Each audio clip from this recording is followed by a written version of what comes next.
ner mala ken yam kana sin content barash me bajaling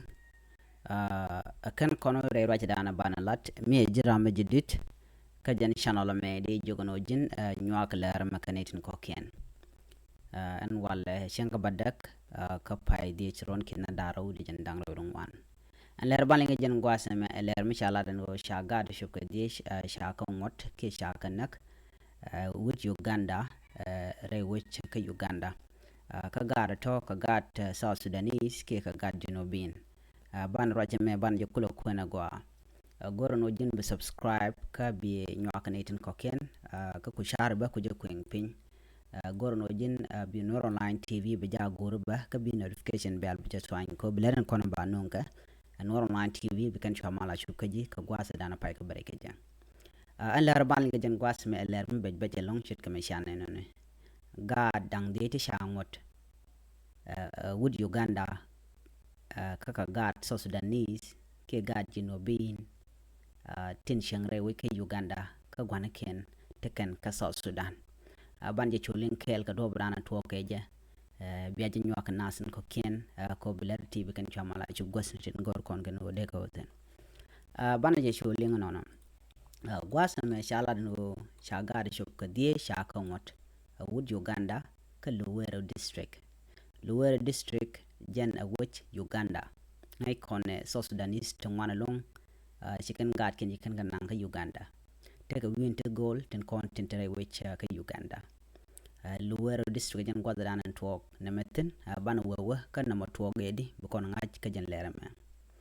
en wije mo te jo Kampala gwas miteke kilometer jen bakel ala nande ka wich ka Kampala bukulo ten ke ka Uganda ko bukulo shopten bi kilometer jan bakel bi ka jal bukulo shobre wejamo ka Luwero district chalaro naga gat ka ta baro ko runwa kwaza dan la gado dulgor keja naga ka jan ta ga dan naga keja gwaza mani chalare nene wud mishal ka Paul Batim Kol jalan no shiwut Uganda kanamo chagat chakanak jan wacha benchang alawe jal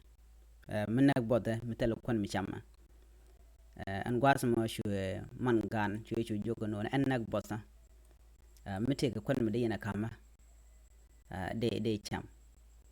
an gwas mo shu man gan chilo de she chu jaga lonko gwe ja o de rande bota ne ka dong te kon chang chu wud mo shu no go bawre chang chu ben duel ka chwa chu moy ka kwan man gan no an gwas mo chala no shi man gan gwas chele jen cho gwatat la cho ka kitchen gwas dan la kwan wi arel ga katen chu che dot gwas dan mi daten mi cho ka kitchen no jen chawo che madide che jo lop ko gad bu dul gorka ka runwan gwas mo rel kwane ka kwi gan ko bu kanu dul gorka chu do mo an gwas mo wude jel nan jenin nak boda ka gor kwan shwetok kamanna ka gat tin kwi nikan reaching mi cha garden ya mi shene ko kan gwas mo chuman gare we bani ngaje no shaga chana kan cho shek wi jogo no jin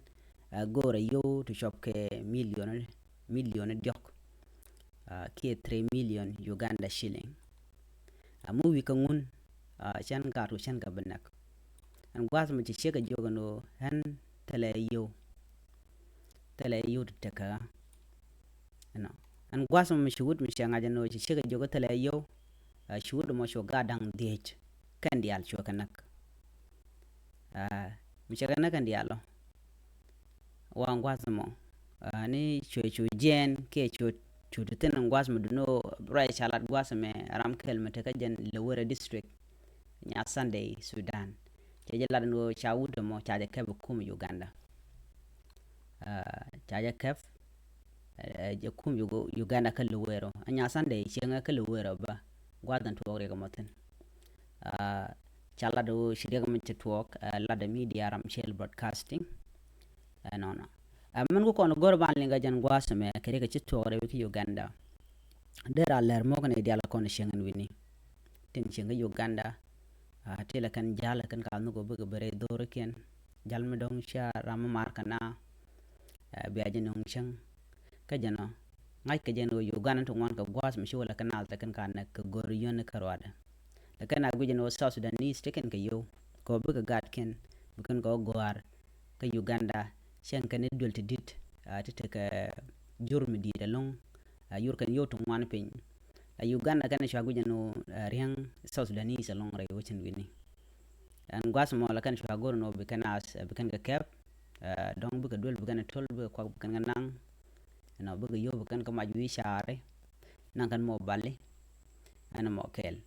an tam shit ka mishalin an wo shuda me shawshan ala jal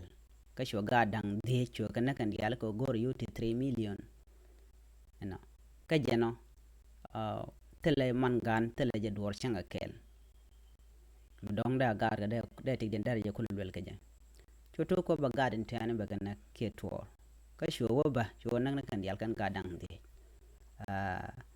kan man dan choto ka man gan kana la duno shala ni kan ga dang de dial shikeliu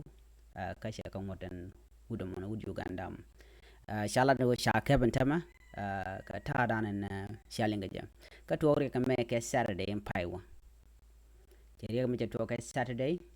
ka kor gwa de shiwa kan ni na tiba ane chagu jeno dong shadia shika South Sudanese me chito duno tam che joje no ke God South Sudan ka roy dana chalat ka jam de jella dana ile jen gwas me ko membe be chito kan ite kontere wi ka Kampala ka Uganda ne me agenda ndi gena kaf ka jen gwas me tiara gata ka tiara jal kun collaboration kun ko tan atikan be ko nak bot ka tan na be kan ko be kan yeben gat